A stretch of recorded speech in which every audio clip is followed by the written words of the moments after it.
कविशाला में आप सभी का स्वागत है। शिक्षक दिवस की आप सभी को बहुत बहुत शुभकामनाएं।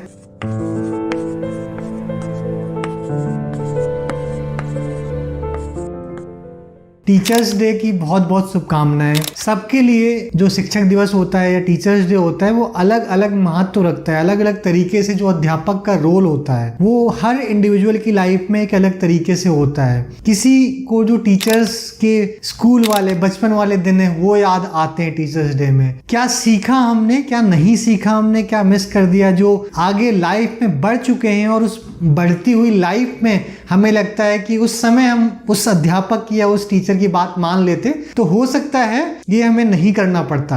हमारे बचपन में अध्यापक हमसे बोलते थे अभी पढ़ाई कर लो नहीं तो बाद में पछताना पड़ेगा, अभी पढ़ाई कर लो तो बाद में नहीं पढ़ना पड़ेगा, अभी पढ़ाई कर लो नहीं तो बाद में बहुत काम करना पड़ेगा। अलग अलग तरीके से कोर्स होते थे, अलग अलग तरीके से जिस तरीके से अध्यापक को या हमारे टीचर को लगता था कि ये लड़का या ये लड़की बात मान सकते हैं, पढ़ाई कर सकते हैं, उस तरीके से मासूमियत के साथ में अध्यापक उन बातों को हम तक पहुंचाता था, हम तक हमको सिखाने का प्रयास करता था। हर इंडिविजुअल की लाइफ में मैंने जैसे बताया कि एक महत्व है अध्यापक का। मेरे पास दो कहानियां हैं, जो सच्ची कहानियां हैं मेरे खुद के अध्यापकों को लेकर, वो मैं आपके साथ शिक्षक दिवस में साझा करना चाहता हूं। मैं इसलिए साझा करना चाहता हूं क्योंकि दोनों का संबंध कहीं ना कहीं से कविशाला में है। कविशाला की शुरुआत के पीछे का कारण है मेरा लिटरेचर में कोई इंटरेस्ट नहीं था, कोई कहीं से भी मैं लिटरेचर से दूर दूर तक कनेक्ट नहीं रखता था। लेकिन मैं दूसरी कहानी है, मेरे 10वीं की बाद की कहानी है, वो मैं पहले बताता हूँ आपसे। तो 11वीं क्लास में था, मेरे एक अध्यापक थे जिन्होंने मुझे टीचर्स डे, अगस्त का महीना था, मैंने जिस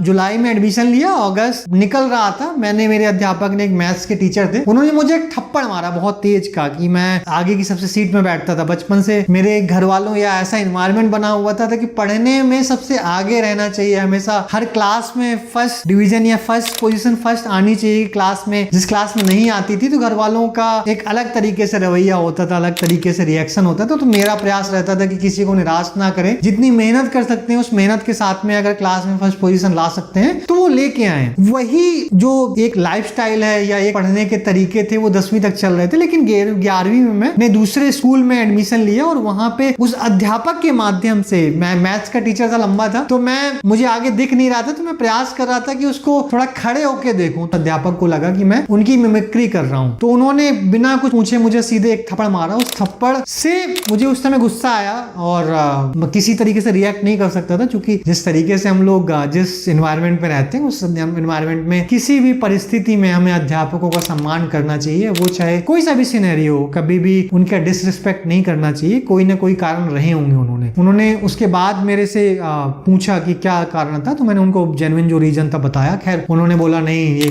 मतलब तुमने सही नहीं करा, तुम क्या कर रहे थे, तुम मेरी नकल कर रहे थे। खैर वो बात खत्म हुई। मुझे उस दिन ये रियलाइज हुआ कि जो एक अध्यापक होता है उसको विद्यालय के अंदर, उसको स्कूल के अंदर इस तरीके से प्रवेश करना चाहिए जैसे हम लोग किसी मंदिर के बाहर जाते हैं तो चप्पल और जूते बाहर उतार देते हैं। उसी तरीके से एक अध्यापक को या एक विद्यार्थी को, अगर हम अध्यापक की बात यहाँ पे टीचर्स डे पे बात करें तो एक अध्यापक को जो अपना घमंड होता है, अहंकार होता है, जो उसकी पर्सनल लाइफ में जो गलत तरीके की जो इंडिविजुअल के अंदर जो एक्शंस होते हैं, रिएक्शंस होते हैं, उसको जब भी वो स्कूल के अंदर प्रवेश कर रहा है, अपने विद्यालय के अंदर प्रवेश कर रहा है, उसको उन्हीं जूते चप्पलों के तरीके बाहर उतार के आना चाहिए। स्कूल के अंदर एक अच्छा एनवायरनमेंट बना के रखना चाहिए। तो मेरे दिमाग में ये आइडिया आया, उस पर मैंने एक लंबा आर्टिकल लिखा जो मेरी लाइफ का सबसे पहला लिटरेरी आर्टिकल था या न्यूज़पेपर का आर्टिकल था, जिसको मैंने बहुत सारे न्यूज़पेपर्स में भेजा और इत्तेफाक से वो आर्टिकल टीचर्स डे के आसपास था, वो पब्लिश हो गया। 5 सितंबर की डेट थी, 2006 या 7 रहा होगा, उस वक्त की बात है।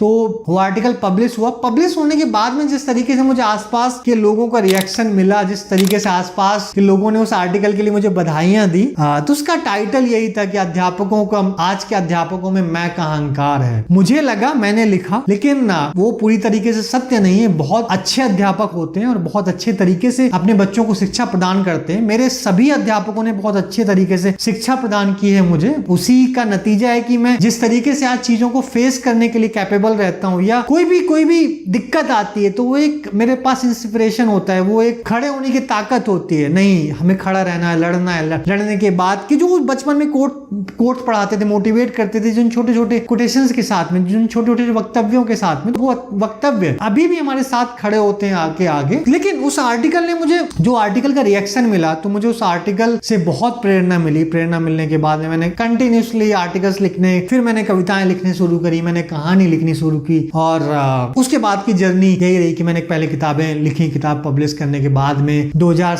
जब मैंने जो मेरा प्रोफेशनल कैरियर था फुल टाइम वाला, उससे मैं एग्जिट लिया, उसके साथ एग्जिट लेने के साथ में जब मैं काम कर रहा था खुद के लिए, तो मुझे लगा कि लोगों के सामने किस तरीके से एक लिटरेचर का प्लेटफॉर्म बना सकते हैं, जिस प्लेटफॉर्म के जरिए आज कविशाला मेरे लिए भी एक अध्यापक का काम करता है। जिस तरीके से कविशाला के अंदर कहानियां आती हैं, कविताएं आती हैं, मोटिवेशनल कोटेशंस आते हैं, मोटिवेशनल स्टोरीज आती हैं, अलग अलग लोग आके मोटिवेट करते हैं, तो ओवरऑल कविशाला ही मेरे लिए एक शिक्षक का काम करता है, मुझे सिखाने का काम करता है। और उसके पीछे की भी यही कहानी थी कि जो एक आर्टिकल था उसने मुझे लिटरेचर की तरफ जो लेके गया, और लिटरेचर के साथ साथ मैंने एक टाइम के बाद मुझे लगा एक साहित्य जो और लोगों का साहित्य है वो लोगों तक पहुंचना चाहिए, लोगों को सीखने के लिए एक प्लेटफॉर्म होना चाहिए, लोगों को लिटरेरी शिक्षक होना चाहिए जो लोगों को शिक्षा प्रदान कर सके, जिससे लोग सीख सके, जिससे लोग दूसरों को पढ़ सके। उसी के लिए कविशाला है। तो मुझे मेरा जो लिटरेरी टीचर या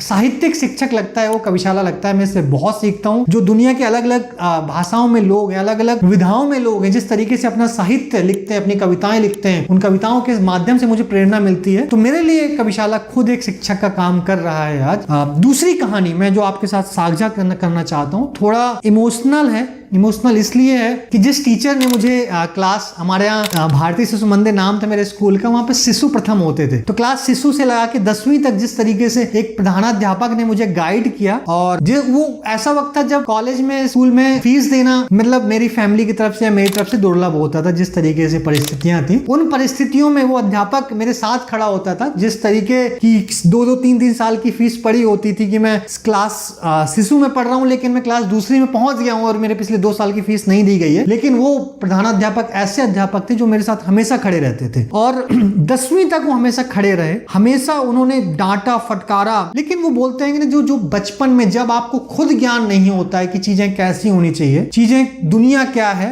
दुनिया को बताना कि दुनिया ये है, गणित क्या है, गणित बताना कि काउंटिंग ये होती है। अभी ठीक है, हम लंबे लंबे नंबर्स को काउंट कर सकते हैं, लेकिन उस वक्त जब आपको इन सब चीजों का ज्ञान नहीं होता, आपको अल्फाबेट्स नहीं पता होते हैं, आपके जहन में डालना, आपके दिमाग में डालना, आपके शरीर में डालना उन शब्दों को, उन अंकों को, जिस समय पे जिस अध्यापक ने मुझे इन चीजों को मेरे अंदर डाला है, जिस स्कूल के जरिए, जिस प्रधानाध्यापक के स्कूल के जरिए मेरे तक पहुंची, उन प्रधानाध्यापक को मैं थैंक यू बोलना चाहता हूं, क्योंकि वो एक प्राइमरी एजुकेशन होती है, और वो उसका जहां किसी भी इंडिविजुअल का अगर प्राइमरी एजुकेशन का बेस खराब होता है तो उसकी ओवरऑल एजुकेशन खराब हो जाती है। तो उस बेस को स्ट्रांग बनाने के लिए लोग दोनों तरफ जा सकते हैं, अच्छे रास्ते भी होते हैं, गलत रास्ते भी होते हैं। अच्छे रास्तों पे सुदृढ़ता के साथ में कठिनाइयों को पार करते हुए किसी बच्चे को आगे लेकर जाना, किसी बच्चे की आर्थिक परिस्थितियों की बियॉन्ड एक टीचर का लड़ना, उसको फीस से मतलब होना चाहिए, लेकिन वो खड़ा है आपके साथ में, और उसको आप पे भरोसा है कि नहीं ये लड़का कुछ करेगा। और इत्तेफाक से उन अध्यापक को मैं कभी धन्यवाद नहीं बोल पाया। मुझे अभी इस रक्षाबंधन में जब मैं घर गया तो मुझे लगा कि उन प्रधानाध्यापक से मुझे मिलना चाहिए, और लेकिन मुझे वहां पे घर में पहुंचने के बाद पता चला कि उनकी 4 या 5 दिन पहले डेथ हो गई है।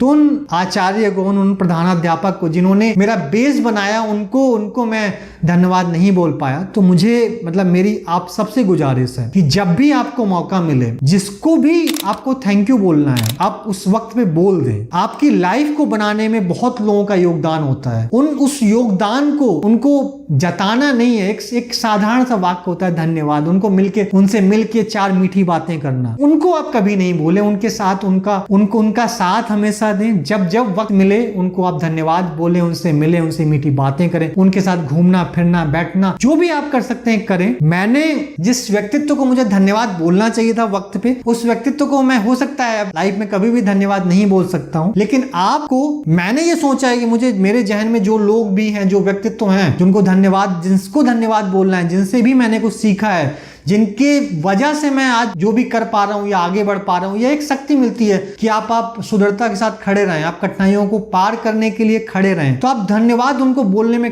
कभी ना हिचकिचाएं, शक्ति लाएं उस धन्यवाद को बोलने में। बहुत छोटा सा शब्द है, लेकिन हम लोग सोचते रहते हैं मिलेंगे, कभी वक्त आएगा, कभी मिलेंगे, वक्त निकल जाता है, वक्त किसी का इंतजार नहीं करता। तो आज वक्त है, आज अपने अध्यापक को आप धन्यवाद बोलें, हैप्पी टीचर्स डे बोलें, शिक्षक दिवस की शुभकामनाएं दें, उनसे बात करें, उनसे वो जो बचपन के पल हैं वो उनको रिमाइंड करें। उनके पास भी वो बहुत सारे बच्चों के साथ निकलते हैं, लेकिन कुछ बच्चे होते हैं जो उनको वापस में जाके वो यादें वो ताजा कर सकते हैं। तो आप भी अगर बात कर सकते हैं तो अपने शिक्षक से बात करें। टीचर्स डे मनाने का इससे अच्छा तरीका और कुछ नहीं हो सकता है कि उनकी यादें ताजा करें, आप अपनी यादें ताजा करें। बाकी बहुत सारे कैंपेन चल रहे होंगे, बहुत सारे फैंसी कैंपेन चल रहे होंगे, उनके जरिए आप शिक्षक दिवस मना सकते हैं, लेकिन शिक्षक तक अपनी बात पहुंचाना बहुत जरूरी है। जो आपके साथ खड़ा था उस तक अपनी बात, लेकिन उस शिक्षक तक आपको अपनी बात पहुंचानी, अपना धन्यवाद पहुंचाना बहुत जरूरी है, अपना प्यार पहुंचाना बहुत जरूरी है। तो उस शिक्षक अपने शिक्षक तक अपना प्यार पहुंचाएं। यही हर अध्यापक के लिए टीचर्स डे का सबसे बेस्टेस्ट गिफ्ट हो सकता है, सबसे अच्छा तोहफा हो सकता है। तो हैप्पी टीचर्स डे। अपने अध्यापक को धन्यवाद बोलें। धन्यवाद।